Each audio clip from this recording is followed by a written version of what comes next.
Nah, filosofi pemberian pakaian kebesaran Majolelo Sati. Manti balerong sa ujung dari kapal rantau Pasaman. Gurinda Madai Minangkabau mengatakan, maangke pangulu sarape kaum, maangke rajo sarape nagari. Lua bapangulu rantau dibari barajo. Gala Majolelo Sati telah diberikan oleh kaum nan sapuluh indua dan telah dikukuhkan oleh Rajo nan Balimo Basa nan 9 dalam nagari Koto Tangah, disetujui Basa nan 5 ulang lagi, disetujui Basa nan 5 baleh serta diberi jabatan dalam balerong adat sa ujung dari kapal rantau ke Pasaman oleh Ure Tunggang Adat Datuk Sinaro. Proses iko alah dilakukan pada alik kaum di Koto Tangah. Artinya pemakaian gelar Majolelo Sati sudah sah dipakai.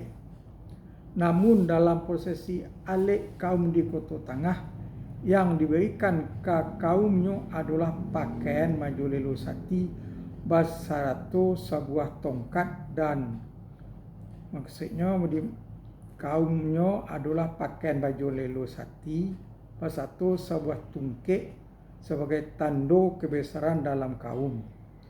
Pakaian itu dilengkapi dengan pertemuan silaturahmi untuk mamak pada malam hari tanggal 26 Agustus tahun 2006 di gedung pertemuan Gor Tuangkurao, Lubuk Sikapiang, dan melambangkan sebuah prosesi pemberian pakaian kebesaran adat yang disetujui alam Minangkabau.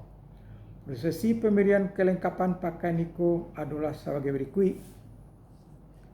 Payung kebesaran bertingkat 2, warna dasar putih dengan bis hitam, merah dan tirai kuning dan biru melambangkan cupak usali.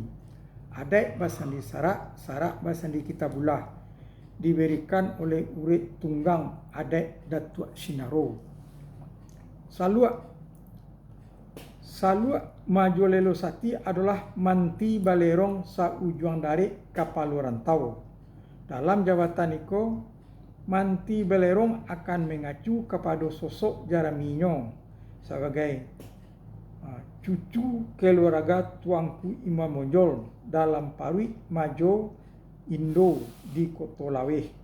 Maka saluak desta yang akan dipakaikan kepada Majolelo Sati itu diberi dan dibuat melalui bantuan datar yang dahulunya dipakai moyang Niniak Koto Laweh oleh Niniak Koto Laweh Nagari Andiang Koto nan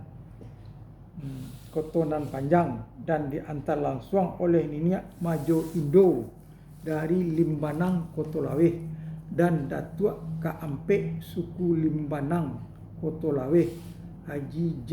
Datuk Bandaro Lubuk Sati, dosen DPTJ, dosen pendidikan perguruan tinggi di Jakarta maksudnya itu.